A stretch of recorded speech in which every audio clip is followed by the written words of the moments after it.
구약성경 819페이지 시편 25편 10절과 11절. 우리 한 목소리 함께 읽겠습니다. 시작. 여호와의 모든 길은 그의 언약과 증거를 지키는 자에게 인자와 진리로다. 여호와여, 나의 죄악이 크오니 주의 이름으로 말미암아 사하소서. 아멘. 아멘. 우리 잠시 기도하겠습니다. 사랑해 주님, 오늘도 이렇게 주님의 말씀 앞에 섭니다. 부족한 종 말씀 전할 때에 하나님께서 영감으로 덧입혀 주시사 말씀을 준비하면서 받았던 은혜 위에 이 시간에 하나님께 더하시는 은혜가 우리 사랑하는 성도님들에게 전해질 수 있도록 인도하여 주시옵소서. 마음밭을 준비시켜 주시고 이 말씀 가운데 담겨져 있는 하나님의 마음이 잘 전해질 수 있도록 인도하여 주시고, 오늘도 하나님께서 원하시는 한날을 또 사는 우리 모두가 될 수 있도록 인도하여 주시옵소서. 이 모든 말씀 예수님의 이름으로 기도드렸습니다. 아멘. 아멘. 지난밤도 잘 주무셨습니까? 교회에 오고 가는 길 가운데 속에 여러분들 미끄러지지 않도록 조심해서 잘 다니시기를 부탁을 드립니다. 아멘. 오늘은 시편 강의 73번째 시간으로 오늘 말씀의 제목은 아직도 이것밖에 안 되나 하는 낙심이 들 때, 이런 제목으로 말씀 전하도록 하겠습니다. 내가 신앙생활을 이렇게 오랫동안 해왔는데 아직도 이것밖에 안 되나 하는 낙심이 들 때, 이런 제목으로 말씀 전하도록 하겠습니다. 우리가 계속해서 묵상하고 있는 시편 25편 말씀은 시편 1편의 후속편 혹은 적용편이라고 말씀을 드렸습니다. 이 땅을 살아가는 성도들이 시편 1편의 말씀대로 악인의 꾀를 쫓지 아니하고 죄인의 길에 서지 아니하고 오만한 자의 자리에 함께 앉지 않고 오직 하나님의 말씀대로 살려고 할 때 어떤 일이 벌어지는가, 그걸 시편 25편이 말해주는 것입니다. 여러분, 우리는 진공 상태에서 하나님의 말씀대로 사는 것이 절대로 아닙니다. 여전히 말씀대로 사는 것을 방해하는 악한 세상 한복판에서 살고 있는 것이지요. 그래서 그 말씀대로 사라지기보다는 너무나 많은 순간에 그 말씀대로 살지 못하게 하는 수없이 많은 실제적인 어려움들을 만나게 된다는 것입니다. 하나님의 말씀대로 살아가는 삶에 악한 사단마귀의 미혹과 유혹도 있습니다. 사람들의 조롱과 비웃음도 있고요. 우리의 연약함과 우리 안에 여전히 남아있는 죄된 습관들도 있기 때문에 아무리 말씀대로 살려고 애를 써도 순간순간 말씀에서 동떨어진 삶을 살기도 하고 근심하고 염려하고 의심이 들 때가 있는 것도 우리가 경험하고 있습니다. 그리고 그렇게 어려움을 당할 때마다 우리의 마음속에 한 번씩은 의구심도 들기도 하지요. 내가 과연 잘 살고 있는 게 맞나? 이 길로 계속해서 가도 되는 게 맞나? 그런데 이런 의구심 앞에서 다윗이 어떻게 하고 있습니까? 하나님의 도를 다시 보여달라고, 하나님의 길을 다시 명확하게 보여달라고, 하나님의 진리로 나를 다시 한번 지도해 주시고 교훈해 달라고, 이렇게 기도하기 시작하는 것이지요. 여러분, 굉장히 중요하고 우리 모두에게 필요한 기도입니다. 의구심을 그대로 가지고 이 길을 가는 것이 아니라 중간중간 멈춰서 내 길이 제대로 되어 있는가 묻고 확신 있게 가는 것이 너무나도 중요하고 필요하다는 것입니다. 그런데 다윗이 이렇게 기도하기 시작하니까 이내 뭘 깨닫게 되어집니까? 어제 새벽에 우리가 보았습니다. 지금까지 하나님이 길을 보여주시고 교훈해 주셨어도 그렇게 살지 않았던 자신의 죄와 허물을 새롭게 본 것입니다. 그리고 곧바로 죄 용서를 구하는 회개의 기도를 드리기 시작한 것이지요. 그런데 그렇게 불순종했던 자신의 죄와 허물을 놓고 회개의 기도를 드리다 보니까 또 뭘 깨닫게 되어집니까? 그렇게 불순종했던 죄인들에게까지 하나님이 또 길을 보여주시고 또 지도해 주시는 하나님의 그 선하신 성품을 다시 한번 깨닫게 된 것이지요. 불순종한 죄인들에게까지 자신의 길을 보여주신 하나님, 그게 깨달아지니까 더 담대하게 하나님께 길과 도와 지도와 교훈을 묻고 있는 것을 보았습니다. 그런데 오늘 본문을 보면 다윗이 또 하나 깨닫게 되는 것이 있습니다. 지금 자기가 하나님의 길을 묻고 있는데 그 길이 어떤 길인가 하는 것을 깨닫게 되는 것이지요. 10절 이렇게 말합니다. 여호와의 모든 길은, 하나님이 가르쳐 주시는 모든 길은 그의 언약과 증거를 지키는 자에게 인자와 진리로다. 이렇게 고백을 합니다. 저는 이 깨달음이 다윗에게 얼마나 힘이 되었을까 하고 생각해 보았습니다. 여기서 언약과 증거를 지키는 자라는 말은 하나님의 말씀대로 살려고 하는 자, 이걸 의미합니다. 그런데 하나님의 말씀대로 살려고 하는 사람들에게 무엇이 예비되어 있느냐? 그것이 바로 인자와 진리라는 것이지요. 시편 1편에서 말하고 있는 것처럼 오직 하나님의 말씀을 즐거워하며 주야로 묵상하고 그 말씀대로 사는 사람들이, 비록 그 말씀대로 살아가는 길에 수많은 어려움이 있는 것이 사실이지만, 그럼에도 불구하고 끝까지 그 말씀대로 걸어가게 되어지면 어떻게 되어지느냐? 그 길에 반드시 하나님이 예비해 놓으신 인자와 진리를 경험하게 된다. 이걸 깨닫게 되어지는 것이지요. 하나님의 인자, 긍휼, 자비, 사랑을 그 길에서 경험하게 되는 것이고, 그 길에서 진리를 만나게 되어진다. 진리가 무엇입니까? 우리 주님 분명히 말씀해 주셨습니다. 진리가 너희를 자유케 하리라. 하나님의 말씀대로 살아가는 그 길에서 너희가 참된 자유를 얻게 되어진다. 이것을 우리들에게 말씀해 주고 있는 것이지요. 여러분, 하나님 말씀대로 살아가는 것이 결코 쉬운 일은 아니지만, 오직 하나님의 말씀을 붙들고 끝까지 가다 보면 하나님은 반드시 자신의 인자와 진리를 경험하게 해주신다는 것, 그걸 깨닫는 것이지요. 다윗에게 그 깨달음이 얼마나 힘이 되었을까? 말씀대로 살려고 하는 자들에게 이 깨달음이 얼마나 힘이 될까? 하나님 말씀해 주십니다. 내 사랑하는 다윗아, 말씀대로 살아가는 길에 분명히 많은 어려움이 있기는 하지만 끝까지 그 길로 가라. 내가 그 길에 너를 위하여 나의 인자와 긍휼과 자비와 사랑을 예비해 놓았다. 네가 그 길에서 진리, 참된 자유를 만나게 되리라. 믿으십니까? 여러분, 저는 우리 모두에게 오늘 이 말씀이 믿어지는 은혜가 있기를 주님으로 축원을 드립니다. 시편 1편 기자가 시편 150편 전체를 열어주면서 분명히 말해준 것처럼 하나님의 말씀을 즐거워하며 주야를 묵상하며 그 말씀대로 살아가는 자들에게 그 과정 중에는 분명히 많은 어려움들이 있지만 그 결국은 너무나도 복되고 참으로 영광스럽다는 사실이 분명히 믿어지기를 원합니다.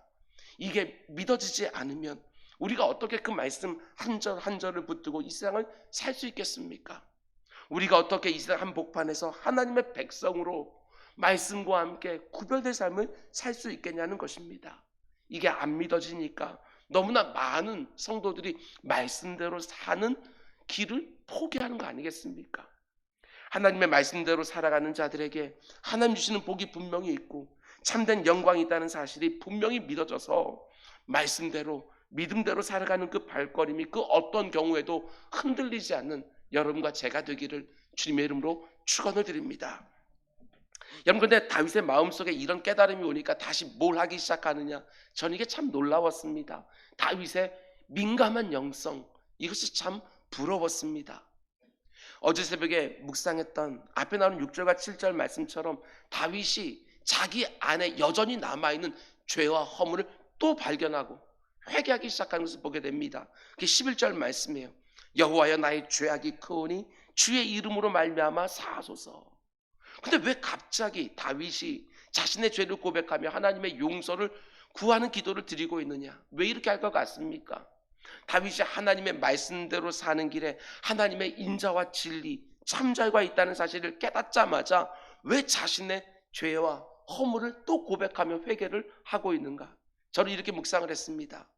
하나님 말씀 붙들고 살아가는 그 과정 중에 수많은 어려움이 있기는 하지만 그 결국에는 하나님 예비해 놓으신 인자와 진리가 있다는 사실이 딱 깨달아지니까 이내 마음속에 든 것이 무엇이냐? 저는 이렇게 묵상했습니다. 하나님의 인자와 진리가 말씀을 따라 살아가는 길에 다 예비되어 있다는 사실을 온전히 믿지 못하고 그 과정 중에 근심하고 염려하고 의심하고 대적들의 공격에 흔들리고 또 때로는 말씀에 온전히 순종하지 못했던 거, 이것들이 생각났기 때문이 아닐까라는 것이지요. 제가 다윗의 이 민감한 영성이 부럽다고 한 이유가 여기 있습니다. 우리가 머리로 모릅니까? 다 알고 있지 않습니까? 하나님의 말씀대로 사는 것이 진짜 복된 것이고 그 말씀이 나를 지켜주신다는 거 우리가 분명히 알고 있음에도 불구하고 하나님께서 말씀대로 살아가는 그 가운데 속에 하나님이 지키시고 보호하시고 인도해 주신다 분명히 입술로는 고백하고 있음에도 불구하고 말씀대로 살아가다가 어떤 어려움만 만나게 되어지면 근심하고 염려하고 의심하고 흔들리고 이런 우리들의 모습이 있지 않습니까? 다윗이 기도의 자리에서 그 말씀대로 살아가는 길에 인자와 진리가 있다는 사실을 다시 한번 깨닫게 되자마자 그래서 회개하고 있는 거예요. 우리에게도 이런 모습이 좀 있어야 되지 않을까 하는 생각을 했습니다. 하나님 말씀대로 사는 자에게 반드시 그런 복이 주어진다는 것을 견고하게 딱 붙들고 흔들리지 말았어야 했는데 순간순간 흔들렸던 자신의 모습이 생각나는 게 아닐까. 그래서 지금 자신의 믿음 없음을 자복하면서 하나님의 용서를 구하고 있는 것이지요. 내 죄악이 크오니 주의 이름으로 말미암아 사하소서. 그냥 용서를 구하는 게 아닙니다. 나의 죄악이 크다고 고백하면서 용서를 구하고 있는 것이지요. 나의 죄악이 크다고 많다고. 이전에 우리가 가지고 있었던 한글 개역 성경으로 보면 이렇게 되어 있습니다. 내 죄가 중다하오니. 내가 지은 죄가 너무나도 중하고 너무나도 많다는 것입니다. 그래서 요청하는 것이지요. 주의 이름으로 말미암아 나를 사하소서. 여러분 그런데 이 부분은 잘 보셔야 됩니다. 그냥 내 죄를 사하소서 이렇게 간구하는 게 아니라 주의 이름으로 말미암아 내 죄를 사하소서 이렇게 간구하는 것이지요. 여러분 주의 이름으로 내 죄를 사한다는 게 이게 어떤 의미입니까? 여러분 보다 쉽게 직역을 하면 이런 뜻입니다. 내 죄를 또 한 번 사해 주심으로 주의 이름이 얼마나 영광스러운지를 드러내소서 이런 뜻입니다. 내 죄를 다시 한번 사해 주심으로 주님의 이름이 얼마나 영광스러운지를 또 한 번 드러내 보여주십시오 이런 말입니다. 그렇습니다. 여러분 하나님이 우리의 죄를 용서해 주신다는 사실만큼 그분의 이름과 그분의 성품과 그분의 영광이 더 분명하게 드러나는 법은 없습니다. 사람들은 흔히 하나님의 전능하심과 광대하심에서 하나님의 이름이 높임을 받고 영화롭게 될 것처럼 생각하지만 그렇지 않습니다. 병이 낫는다든지 아니면 기적이 나타난다든지 이런 것들이 하나님의 영광을 드러내는 것도 분명한 사실이지만 그것들이 가장 그런 것은 아닙니다. 죄인들을 용서해 주시는 하나님, 바로 여기에 하나님의 이름이 영광을 받으시고 그분의 선하신 성품이 가장 분명하게 드러내는 거예요. 죄인들을 용서해 주시는 하나님. 우리는 죄를 용서해 주시는 하나님의 성품을 마치 당연한 것으로 생각하고 그냥 쉽게 넘어가기가 많지만 한번 생각해 보십시오. 죄가 전혀 없으신 지극히 거룩하신 하나님께서 죄인들의 속마음이 빤히 다 드러나 보임에도 불구하고 용서해줘도 또 똑같은 죄를 금방 짓는다는 것을 분명히 아심에도 불구하고 또 용서해 주시고 또 받아주시고 또 죄사함의 은총을 베풀어 주신다. 이것처럼 놀라운 일이 또 어디 있냐는 거예요. 죄를 용서해 주신 하나님. 묵상하면 묵상할수록 정말 너무나도 감사하고 너무나 감격스럽습니다. 그런데 여러분 이 부분도 참 놀랍습니다. 지금 다윗이 뭐라고 고백하냐면 나의 죄가 중다합니다. 중하고 많습니다. 이렇게 고백을 하는데 생각해 보시기 바랍니다. 다윗이 지금까지 그렇게 악하게 살았습니까? 그렇지 않습니다. 그 누구보다도 하나님 말씀을 붙들고 신실하게 지금까지 살아온 사람입니다.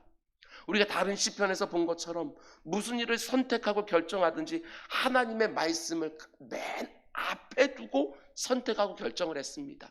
다른 모든 것들을 고려하는 것이 아니라 말씀 하나 딱 세워놓고 그 말씀이 가르치는데 맞느냐 틀리냐 이거 하나만 놓고 뭔가를 선택하고 결정했던 모습을 보게 되었습니다. 그런데 왜 내 죄가 중다합니다. 너무나도 중하고 많습니다. 이렇게 자복하고 있냐는 것이지요. 다른 이유가 있는 것이 아닙니다. 나름대로는 하나님의 말씀을 붙들고 산다고 살았지만 하나님이 어떤 분인지를 또 깨닫고 있는 거예요. 아무리 작은 죄라고 할지라도 미워하시는 하나님, 그 어떤 죄라도 그냥 지나치지 않으시고 그 값을 반드시 치르게 하시는 하나님의 그 거룩하신 성품이 다시 한번 깨달아진 것이지요. 그러니까 다른 사람들에 비해서 내가 더 큰 죄, 더 중한 죄를 지었다는 말이 아니라 그 거룩하신, 그 인자하신 하나님 앞에 더 바짝 들어가니까 여전히 내 안에 남아있는 죄와 허물이 너무나 크게 보이고 너무나도 많아 보이는 거예요. 여러분, 이게 어떤 것인지 좀 경험해 보셨습니까? 하나님이 얼마나 거룩하시고 얼마나 죄를 미워하시는 분이신지, 자기 아들을 십자가에 매달아 죽이기까지 하면서도 그 죄값을 치르게 하시는 그 하나님의 엄정한 그 성품, 그것을 깨달으면 깨달을수록 내 안에 남아있는 아무리 작은 죄라 할지라도 그것이 쉽게 보이지가 않습니다. 여전히 이렇게 엉터리 같은 내 모습을 바라보면서 정말 하나님 앞에 부끄럽기 짝이었고, 나올 때마다 송구스럽고 죄송하고, 아니 다윗과 같은 사람도 하나님 앞에 섰을 때 자기 죄가 얼마나 큰지 얼마나 많은지 깨닫고 있는데 그 하나님 앞에 서서 누군가가 마치 아무런 죄도 없는 것처럼 생각을 한다? 그것처럼 악한 죄가 없습니다. 요한일서는 이렇게 말합니다. 만일 우리가 죄가 없다고 말하면 스스로를 속이는 것이고 또 진리가 우리 속에 있지 아니할 것이라고. 그러나 중요한 게 무엇입니까? 아무리 누군가가 죄가 크고 죄가 많다 할지라도 하나님은 그런 죄인들을 또 용서해 주시고 또 받아주신 하나님이라는 것입니다. 이 사실을 믿고 하나님 앞에서 아무리 내 죄와 허물이 드러난다 할지라도 절대로 하나님 앞에 나아가는 것을 주저하지 마라. 왜 그렇습니까? 내가 당당해서 나가는 게 아닙니다. 내 주 예수 그리스도께서 나를 위하여 모든 죄값을 이미 치러주셨다는 것을 믿고 담대하게 은혜 보좌 앞에 나아가는 것이지요. 물론 하나님의 이 귀한 용서를 받고 나서도 죄를 가볍게 여기고 또 쉽게 그 죄를 반복하는 것도 너무나 심각한 모습이지만, 자신의 죄와 허물이 드러났을 때 좌절하고 절망하면서 하나님 앞에 나아가지 못하는 거, 이게 더 심각한 모습이에요. 왜 그렇습니까? 하나님의 그 선하신 성품, 정말 영원토록 회개하는 그 죄인을 내치지 아니하시는 하나님의 성품을 믿지 못하는 죄이기 때문에 그렇습니다. 때때로 기도하는 중에 또는 말씀을 듣는 중에 오늘 본문의 다윗처럼 내 죄가 다 드러나고 내 죄가 너무나 중하게 느껴져서 마음이 힘들 때가 있습니다. 그런 분들 많이 보았습니다. 말씀을 들으면 들을수록 내 안에 감춰져 있던 죄와 허물이 드러나서 말씀의 자리 앞에 이제는 못 나오겠노라고. 어떤 면에서는 정말 솔직하고 정직한 분인지 모르겠습니다. 그런데 내 죄는 그렇게 보면서 그 죄값을 내 주 예수 그리스도께서 대신 치러주셨다, 이것들은 아직까지도 여전히 붙들지 못하는 것이지요. 내가 흠결이 없어서 하나님 앞에 당당하게 나가는 것이 아닙니다. 이 흠결에도 불구하고 내 주님께서 내 죄값을 대신 치러주셨기에 하나님 앞에 또 나아가는 것이지요. 반드시 기억하셔야 됩니다. 그렇게 악한 내 모습이 깨달아지는 것이 결코 놀랄만한 새로운 사실이 아니다. 이걸 아셔야 됩니다. 여러분들이 기도하다가 내 죄를 보고 말씀을 듣다가 내 허물을 깨닫게 되어지는 거, 그게 놀랄만한 새로운 사실이 절대로 아니라는 것입니다. 여러분과 저는 이미 어머니 모태에서 나올 때부터 아주 절망적인 죄인들이라는 거 잊으시면 안 됩니다. 내가 생각하는 것보다 내가 훨씬 더 악한 죄인이라고 하는 것, 살면 살수록 죄를 더 더하며 살아가는 뼛속까지 그 죄성이 깃들어 있는 악한 죄인이라고 하는 사실을 절대로 잊으면 안 되는 것이지요. 뭘 그렇게 놀라냐는 것입니다. 내가 그런 죄인이라는 거 여러분 우리가 몰랐습니까? 내가 이렇게 신앙생활을 수십 년 해왔는데도 아직도 이 정도밖에 안 되나?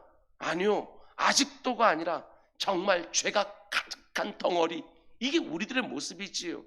지금도 지극히 일부만 드러나고 있는 거예요.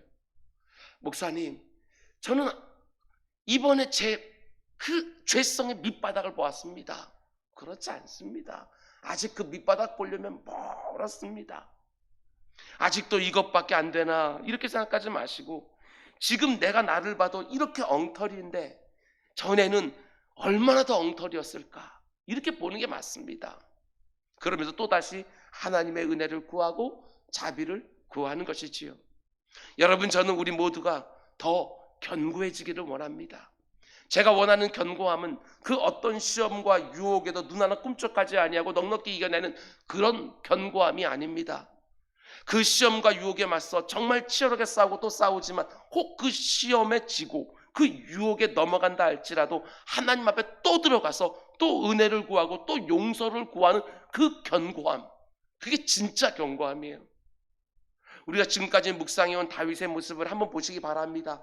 극심한 고난이 오면 그 상한 마음을 조금의 여과도 없이 하나님 앞에 다 쏟아놓습니다. 왜 나를 가만히 두시냐고, 왜 나를 이 상황에서 건져주지 않으시냐고, 도대체 언제까지 안 도와주실 거냐고, 힘들면 힘든 대로, 아프면 아픈 대로 다 쏟아놓습니다. 그러다가 자기의 죄와 허물이 생각이 나면 또 잘못했다고 또 용서를 구하는 모습을 보게 됩니다.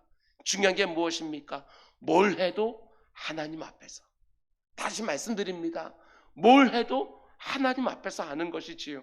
하나님을 그 어느 순간도 떠나지 않습니다.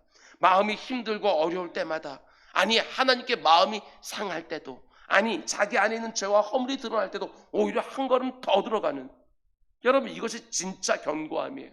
우리도 꼭 이래야 됩니다. 정말 믿음으로 살고 계십니까? 그저 내가 하나님 앞에 뭔가 그럴듯하게 살았을 때 주님을 인정하고 의지하는 것 말고 도무지 하나님이 나 같은 사람을 안 받아줄 것처럼 느껴지는 순간에도 주님께 한 걸음 더 가까이, 이런 죄는 하나님이 안 용서해 줄 것처럼 느껴지는 순간에도, 기도의 자리, 말씀의 자리에서 내 죄가 너무나도 크고 많다는 것이 깨달아지는 순간에도 하나님 앞에 진실되게 회개하고 용서를 구하면 또 받아주신다는 것을 정말 믿고 있냐는 것입니다. 이게 진짜 믿음입니다. 사도 바울은 아주 분명하게 말합니다. 로마서 5장 20절 말씀 보면, 그러나 죄가 더한 곳에 은혜가 더욱 넘쳤나니. 우리의 죄가 중다합니까? 그러나 하나님의 은혜는 내 죄보다 도 훨씬 더 커서 그 모든 죄를 넉넉히 용서해 주고도 남는 것이지요. 이걸 믿고 죄를 더하는 사람은 정말 어리석은 사람이지만 이걸 믿고 있어야 그 어떤 상황 속에서도 하나님 앞에 더 바짝 들어갈 수 있는 것입니다. 여러분, 마음속에 꼭 새겨놓으십시오. 지금은 하나님 앞에 나오는 것에 어떤 주저함이 없다 할지라도 인생 살다 보면 하나님 앞에 나아가는 게 너무나도 부끄럽고 죄송스러워서 정말 그것들이 꺼려지는 경우들이 얼마나 많은지 모르고, 악한 사단마귀가 나를 정죄할 때가 얼마나 많은지도 몰라요. 네가 그러고도 하나님 앞에 기도할 수 있냐고, 그러고도 또 예배할 수 있느냐고, 이렇게 정죄하며 내 발걸음을 주저하게 만들 때가 정말 있습니다. 마음속에 꼭 새겨놓으시기 바랍니다. 죄를 지어도 하나님 앞에 한 걸음 더 가까이, 낙심해도 하나님 앞에 한 걸음 더 가까이, 하나님이 나처럼 변덕스러운 사람을 계속해서 사랑해 주실까, 이렇게 흔들리는, 날마다 흔들리는 나를 또 받아주실까 하는 의심이 들 때도 한 걸음 더 가까이, 하나님의 그 인자와 긍휼과 사랑을 더욱 힘있게 붙드는 것이지요. 오늘 하루도 지금 내 상황이 어떠하든지 절대로 뒷걸음치지 마시고 하나님 앞에 한 걸음 더 들어가서 때를 따라 돕는 은혜, 때에 맞는 하나님의 도우심을 간구하는 우리 모두가 될 수 있기를 주님의 이름으로 축원을 드립니다. 우리 기도하겠습니다. 사랑의 주님, 날마다 하나님께 더 가까이 나아가는 우리 모두가 될 수 있도록 인도하여 주시옵소서.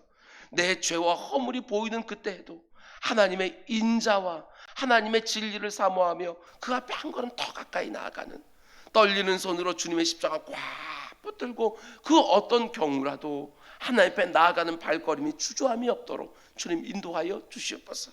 아버지 하나님, 정말 엉터리 같은 형편없는 죄인이라는 것 다시 한번 고백합니다.